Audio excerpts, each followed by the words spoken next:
murakaza neza abakunzi bacu self to self. Yesu ashimwe. Amahoro y'Imana abane namwe, amahoro y'Imana abane n'abantu bayo bose.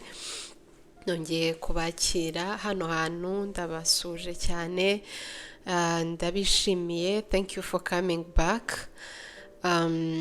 Ni umunezero rwose gukomeza gusangira namwe ibyo Imana inyigisha. Kubaje bushya, this is self to self, abagore, abakobwa bashaka kubaho ubuzima bwubaha Imana muri isi y'umwijima. Murakaza neza kugira ngo dufatanye kwiga kubera ko umuntu ntabasha kumenya ibyiza keretse abyigishijwe n'Imana.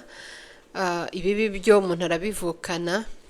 Nacyo kibazo gikomeye cyinjiye mu isi kuva abakurambere bacu Adamu na Eva bakora icyaha. Twahindutse abanyabyaha, twavutse twanduye, twese twarayobye, ntawe ukiranuka n'umwe, ntawe ushaka Imana, ntawe umenya. Twese bese twayobye, twatandukanyijwe n'Imana kubw'igicumuro cy'umwe ariwe Adamu. Ariko kandi hari ukuntu umuntu avuga igicumuro cya Adamu kumva bikuri kure, ariko ni nacyo cyawe, kuko nawe ujye wireba uzajya ubibona rwose ko uri umunyabyaha. Nuko rero mwene muntu, nk'uko abakurambere bacu Adamu na Eva babigenje bamaze kugomera Imana, bishakiye ibyo kwambara, biremera ibicocero kugira ngo bahishe ubwambure bwabo, bihimbira inzira yabo yo kugira ngo bagaragare neza imbere y'Imana. Na n'ubu niko turi natwe. Ikibazo gikomeye dufite nuko turi abanyabyaha kandi tudashaka kwemera ko turi babi kuri extent biriho, ahubwo nyine duhora tumeze nk'abakurambere bacu, twibohera uducocero tuvuga tuti reka nkore bino na biriya, reka ngerageze imirimo myiza, reka shakishe gukiranuka kwanjye, reka b'umugore mwiza, hari se Imana iranyemera. Ariko ibyo ngibyo ntibibasha rwose guha umuntu kwezwa, ibyo ntibibasha gukiza umuntu iby'ibyaha bye, ibyo ntibibasha guhesha umuntu ubugingo buhoraho. Nk'uko tubibona mu byanditswe byera kuva mu itangiriro kugera mu byahishuwe, Imana ikomeza itwibutse mu ijambo ryayo, itubwira ko hariho gukiranuka kwahishuwe kudahishwa n'amategeko, nubwo amategeko n'ibyahanuwe ari byo biguhamya. Itubwira ko abantu twese twakoze ibyaha ntitwashyikira ubwiza bwayo, ahubwo dutsindishirizwa n'ubuntu bwayo ibiduhereye ubusa. Aho ngaho rero niryo pfundo, niho avuga ruzingiye, kuko ibyo umuntu yagerageza gukora byose, ari byo twiga hano, ari byo wiga ahandi, byo gushaka uko waba mwiza. Ni gute naba umugore mwiza? Ntabwo ari ikintu kibi gushaka waba umugore mwiza, it's a noble cause, ariko ibyo ntibibasha gukiza umuntu. Kandi umuntu muri we ntabwo ifitemo imbaraga zo kugera kuri ibi tuvuga, keretse gusa afite mwuka wera w'Imana. Kandi uwo mwuka wera ni impano Imana iha abizera Kristo gusa. So niba rero uko kuri utarakwizera, ndakurarikira kubitekerezaho, ndakurarikira kwizera Kristo, ndakurarikira kusoma mu byanditswe byera, kwisomera ibyanditswe byera kugira ngo ubone ububi bwawe, ubone ko utakwikiza. Ndakurarikira kubona igihembo cy'icyaha ko ari urupfu, ko icyo wakora cyose nutizera urupfu rwa Kristo, we wabayeho ubuzima butunganiye Imana, akanywa igikombe cy'umujinya yari ifitiye umuntu, agatanga impano yo gukiranuka kwe kubizera. Ibyo ngibyo rwose utabyizeye, ibindi byose wakwiga muvandimwe, waba uruhira ubusa. So nicyo gikomeye, nibwo butumwa bukomeye numva nakubwira. Ariko kandi reka dukomeze no kwiga. Narishimye cyane buryo mwa respondinze kuri video ya last time. Imana ibaha umugisha. Icyifuzo cyanjye nk'uko byanditswe mu ijambo ry'Imana nuko tutaba abumva gusa twishuka tugahora twiga, ahubwo tuba abakora iby'iryo jambo, abakora ibyo twumvise. Twakumva ikintu twize, ukagenda ukicara wenyine ukavuga uti ni gute, ukisuzuma, ni gute nashyira mu bikorwa iki kintu kugira ngo mbe umugore mwiza, kugira ngo mbe umugore wubaha Imana. uyu munsi rero turakomerezaho aho twari tugeze, dukomeze twige ubushukanyi bw'umubi. Turashaka kumenya amacenga y'umwanzi n'ukuri kwa tubohora, nk'uko Kristo yabivuze ngo muzamenye ukuri kandi ukuri niko kuzaba batura. So niyo mpamvu rero turareba ni kiye kinyoma naba narize kigahinduka part of my life, nkakimbracinga, nkajya numva nta n'ikibazo kirimo, nk'uko bamwe babimbwiye ati hari n'ibintu rwose numvaga ntago narizi ko ari ikinyoma. Hanyuma tukareba n'ukuri rero kwa tubohora, noneho tugahinduka mu ngeso zacu, tugenda dusa na Kristo umwami wacu. So ubushize twavuze some of the lies, tugiye gukomerezaho. Ndagerageza no gushyiramo mbangerageza no kugira ngo n'abakobwa batwumva batarubaka ingo ahari bagira ikintu bigiraho, nubwo ari sometimes tuvuga ngo ni ibinyoma abagore wenda bubatse bizera, ariko nizera ko n'abakobwa batarashaka hari icyo bakwigiramo. Ikinyoma rero cya mbere abagore bizera nshaka ko tuvuganaho uyu munsi, ni ikinyoma kivuga ko ari inshingano zawe guhindura umugabo wawe. Abagore benshi bizera ko ari inshingano zabo guhindura abagabo babo. Hano reka dushyiremo n'abakobwa batarubaka ingo. Abakobwa benshi nabo rero bizera ko bashobora guhindura abantu bakundana, abasore bakundana cyangwa se abafiance babo, abasore bashaka kubana nabo, ku buryo duhereye ku bakobwa ashobora kubona red flags nyinshi cyangwa se ibintu bimwe na bimwe biteye inkeke, ariko akaba yumva ko uwo muntu azamuhindura. Urugero ugasanga wenda ni umukobwa ukijijwe wizera, ariko agakundana n'umusore udakijijwe w'umupagani wanga Imana, ariko wenda akavuga ati ni umwana mwiza arankunda anyitaho n'ibindi nk'ibyo tujya twibwira. Hanyuma ariko akaba atanyuzwe n'uko uwo muntu ameze, ariko yumva azamuhindura. Ati icyo kinyoma cyo kiransetsa. Ati ngewe rwose nzamuhindura, urumva yemera ko tuganira and all that. Nagiraga nkubwire ko cyari ikinyoma. Icyo ni ikinyoma. Nta bushobozi ufite bwo guhindura umuntu. Reka tureke n'ubushobozi, nta nubwo ari umurimo w'umuntu guhindura undi. Ntago Imana yigeze iha umugore umukobwa, yewe n'umugabo ntabasha guhindura umugore keretse abifashijwemo n'ubuntu bw'Imana. Nta muntu uhindura undi. Rero nta gushobora kumuhindura. Ntago washakana n'umugabo w'umusinzi ngo uvuge ngo uzamuhindura. Oya, ntago mvuga ko umuntu adahinduka, ashobora guhinduka kubw'ubuntu bw'Imana, ariko we kwibwira ko uzamuhindura, we kugerageza guhora ushaka guhindura umuntu. Ubuzima bw'umugore wubaha Imana ndetse no gusenga nizo ntwaro zonyine Imana imuha zibasha kumufasha guhindura umugabo we. Ibyo turabibona muri Petero, 1 Peter 3:1-4, aho Petero abwira yanditse urwandiko akabwira n'abagore bafite abagabo batizera, ababwira ko nabo bakwiye kugandukira abagabo babo no kwera imbuto nziza. Ababwira ko Imana ibasha gukoresha izo ngeso zabo nziza igahindura na bagabo b'abapagani. Ariko not here ko ntago uyu mugore necessarily yubaha Imana kugira ngo ahindure umugabo we. Ntago ari nta garanti ihari ivuga ko umugore niyubaha Imana cyangwa se navuga amagambo menshi umugabo azahinduka. Oya, umugabo ntago abasha guhindurwa n'amagambo menshi, ntago abasha guhindurwa n'intonganya, ntago abasha guhindurwa nuko wirakaje. Ashobora kumera nk'aho ahindutse for a day or a week or a month, ariko ntago ushobora guhindura umutima w'umuntu, ntago biri mu bushobozi bwawe. So especially ku bagore, of course Imana itwereka ko umuntu ashobora guhinduka ko, ariko kandi ikatubwira ko nyine izo ngeso zacu nziza arizo zarehereza n'umuntu utizera no guhinduka. Ariko ku bakobwa batarubaka urugo, watch out. Imana idusaba nk'urwo rugero nari ntanze kureba ubushake bwayo yishuye mu ijambo ryayo, niba yaravuze ko umuntu wizera adakwiriye kubana n'umuntu utizera, we kwibwira rwose ko uwo muntu wamushaka ngo hanyuma akazizera, nta garanti ihari. Iyo ni inzira y'umubabaro.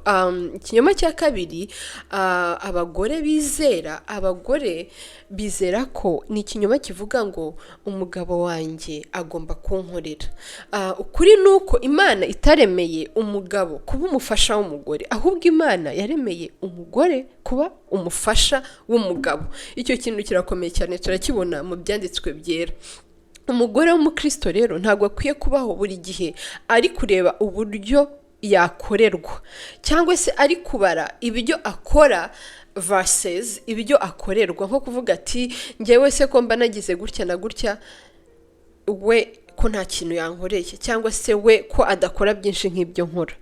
Muribuka uko Kristo yaravuze ngo umwana w'umuntu ntago yaje gukorerwa, ahubwo yaje gukorera abandi. Hari naho yabwiye abigishwa be bamubaza bati umukuru muri twebwe numeze ute? Bese bashaka kumva nyine, ngira ngo wenda bashakaga buri wese kwishyira ku gipimo ngo yumve ko ari mukuru. Yesu arababwira ati umuntu nashaka kuba mukuru muri mwe ahinduka umugaragu w'abandi. Imana umuntu wese muri twe yamuremeye gukorera abandi, ntago twaremewe gukorerwa, ahubwo twaremewe gukorera abandi. So ubu rero hadutse imyumvire yuko umuntu ukorera, umugore ukorera urugo rwe cyane, umugore ushyiramo imbaraga mu gukorera urugo rwe, aba ari umugore uri oppressed. Mbese abantu bareba bakagira impuhwe, ariko suriya we aho azahora muri biriya. Niba twumva kuba abagaragu mu ngo zacu bitwambura agaciro, twaba twishutse rwose. Iyo turi kureba mu byanditswe byera, tukareba nk'uriya mugore wo mu Migani igice cya 31, tukareba uburyo yari amezemo, sintekereza ko hari umuntu utakwifuza kumera nk'uriya mugore. Ariko ibyanditswe byera, ntabwo uriya mugore yari ari oppressed. Yes, ntago gukorera urugo rwa biguhindura oppressed, kuko uriya mugore tumureba, muzafate Bibiliya musome kino gice neza, tubona kuri verse ya 22 tubona ko yambaraga, yidoderaga imyenda y'imihengeri, yambaraga neza. Kuri verse ya 15 na 20 tubona ko urugo rwe rwabaga rufite ibyo kurya bihagije, abo mu rugo rwe rwose bariye, ndetse afite n'ibyo gufungurira abandi. Kuri verse ya 21 na 25 yarabayeho ubuzima bufite icyerekezo, kandi ntabwo yagiraga ubwoba bwa future. Byanditswe biravuga ngo yarayisekaga, yarebaga future akayiseka. Kubera iki? Kubera ko yarari prepared for the future. Umurongo wa 11, wa 28, kugera kuri 29, wa 31 hagaragaza ko umugabo we yamukundaga akanabimubwira, ndetse akabibwira n'abandi. Umugabo we yagiraga ishema ryo kuvuga uburyo akunda umugore, ryo kuvuga uburyo ari umugore mwiza. Ndetse umurongo wa 28, abana be n'abangu barahagurukaga bakamushima, bakamwita umunyamugisha. Bavandimwe, ninde utakwifuza kumera nk'uwo mugore? Ese iyo urebye uriya mugore, ubona yari boss lady? Ubona yari umugore wicara akagereka akaguru ku kandi ngo bamukorere? Oya, uriya yari umugore w'umukozi, yari umugore, she was a servant, yari umukozi w'urugo rwe. Yes, umukozi. Ikindi kinyoma abagore twizera nuko akazi ko hanze, cyangwa se career, gafite agaciro kenshi, cyangwa se gashobora kuguha fulfillment, gashobora kukuzanira kunyurwa, ariko kagaragaza success yawe kuruta kuba umugore n'umubyeyi. Icyo ni ikinyoma gikomeye Satani yabibye mu mitima y'abagore. Ukuri nuko mu mirimo yose Imana yaremye umugore abasha gukora, nta murimo w'icyubahiro, nta murimo ufite agaciro, nta murimo ushimwa uruta kuba umugore n'umubyeyi, kuba umuntu Imana ikoresha ikazana urubyaro mu isi, kuba umuntu Imana ikoresha mu kurera urwo rubyaro kugira ngo rwubahe Imana. Nk'uko tubibona mu byanditswe byera ko Imana nubwo yari ifite, yashoboraga kurema umuntu umwe, ariko yaremye bombi kugira ngo mu isi habe mu rubyaro rwubaha Imana.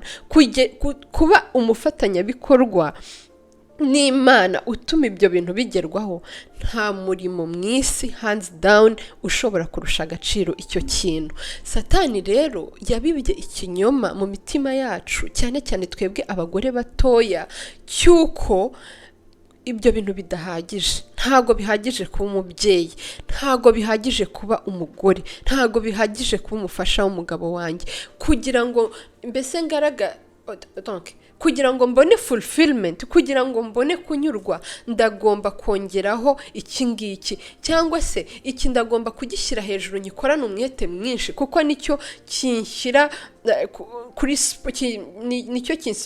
kuri sport, gituma njya kuri market. Ariko bavandimwe, icyo ni ikinyoma cy'umwanzi. Ibyanditswe byera bitwereka kenshi, nko urugero muri Timoteyo wa mbere igice cya 5 umurongo wa 9 kugera kwa 10, aho Paul yandikira Timoteyo amubwira ku bagore b'abapfakazi, amubwira uko bakwiye kuba bameze kugira ngo bandikwe, kugira ngo itorero ribabare koko nk'abagore b'abapfakazi b'itorero. Avuga ko akwiye kuba yarabaye umugore wareze neza abana be, yarabaye umugore wakiraga neza abashyitsi, yarabaye umugore wubahaga Imana. Iyo ugiye mu bintu bavuga kuri uwo mugore, bavandimwe, ibyanditswe byashyize imbere bikatubwira, ubona neza ko bitandukanye cyane n'ibintu muri iki gihe abantu baha agaciro. Imana yaremye umugore ngo abe umubyeyi n'umurezi. Mu itangiriro igice cya 2 umurongo wa 24, igice cya 3 umurongo wa 20, turabibona Imana mandate yahaye Adamu na Eva, irababwira ngo mwororoke, mugwire, mwuzuze isi. Ariko kandi ibwira n'umugore, murabyibuka Imana isanga bacumuye ikabaha ibihano, yabwiye umugore ko uzajya ubyara ubabaye. Muri kiriya gihano Imana yahaye umugore hari harimo n'umurimo we, nkuko mu gihano yahaye Adamu yaramubwiye ati uzajya urya wiyushya kuya, ubutaka buzakumerera amahwa. Urumva ko Imana yashakaga kugaragaza ko Adamu afite umurimo wo guhinga, afite umurimo wo gushakira mu butaka ibitunga umuryango, ariko kandi yagaragaza ko mu ruhande rw'umugore nawe afite uwo murimo wo kubyara, afite uwo murimo wo gutwita. Nubwo umuvumo wahinduye uwo murimo, wazanye hardships muri uyu murimo w'umugore, ariko kandi uyu murimo n'uw'icyubahiro, nta murimo uwuruta. Uyu murimo niyo primary responsibility of a woman, of a married woman. The primary responsibility of a married woman is to be a helpmate suitable for her husband and to be a mother. Imana nibiguhaye abana, ibindi byose ushobora gukora, nta kintu na kimwe uzakora kizarusha agaciro uyu murimo Imana yaguhaye. Nta kintu wapimisha success y'umugore kiruta kuba ari mutima w'urugo. Ibyanditswe byera birabitubwira, Titus 2 bibwira abagore bakuru kwigisha abagore batoya gukunda abagabo babo, gukunda ingo zabo, gukunda abana babo, gukorera ingo zabo, kuba workers at home, gukorera ingo zabo.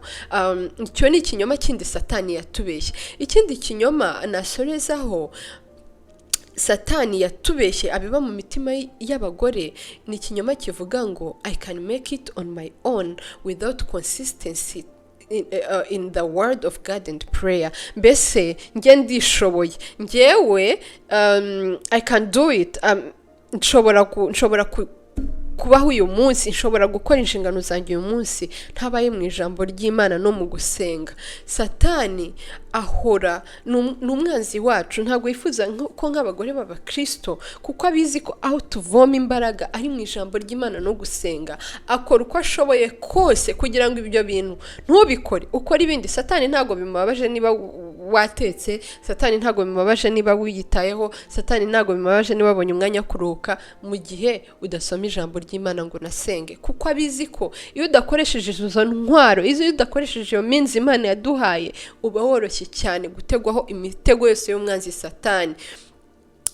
Iyo ubayeho ubuzima budasenga, butari mu ijambo ry'Imana igihe cyose, umunsi ku wundi, ni nkaho uba ubwira Imana ngo njyewe nashobora kuba muri uyu munsi, nakwishoboza gukora ibyo ngomba gukora, ntago uri ngombwa cyane mu buzima bwanjye. Kandi uko nukwibeshya, kuko tubizi neza ko Kristo yarabivuze ngo ni umuzabibu w'ukuri, twebwe tukaba amashami. Avuga ko nta kintu na kimwe dushobora gukora tutamufite. So dukeneye rero ko ukuri kuri mu ijambo ry'Imana ni nako kuzatubatura no ku bindi binyoma byose twagiye tumira. Dukeneye ijambo ry'Imana. Hari akantu kera kabaga kuri radiyo imwe mbere yuko bavuga ijambo ry'Imana, baravugaga ngo nk'uko umubiri ukenera ibyo kurya buri munsi, ukenera amazi kugira ngo donc umubiri nyine umere neza, umuntu akomere, ingingo zifunctioning uko bikwiriye, ngo ni nako ubugingo bwacu bukenera ibyo kurya buri munsi. Ibyo kurya by'ubugingo bwacu bya buri munsi bagore ni ijambo ry'Imana no gusenga Imana. Ntago wavuga ko nta mwanya ufite. Imana yaguhaye umwanya uhagije. Ufite amasaha 24 mu munsi. Nta muntu ufite amasaha aruta ayo ngayo. Twese Imana yaduhaye umwanya ungana. Muri uwo mwanya Imana yaguhaye, mbere yuko utwarwa n'ibindi byinshi, egera Imana. Mwegera Imana nayo izabegera, murwanye Satani nawe azabahunga. Nizere ko ibi bintu bibafashije. Nakagaruka, subscribe and share with your friends n'abandi bagore bashaka kumenya ukuri, ushaka ko biga uku kuri. Imana ibaha umugisha. Turi kumwe. Murakoze cyane.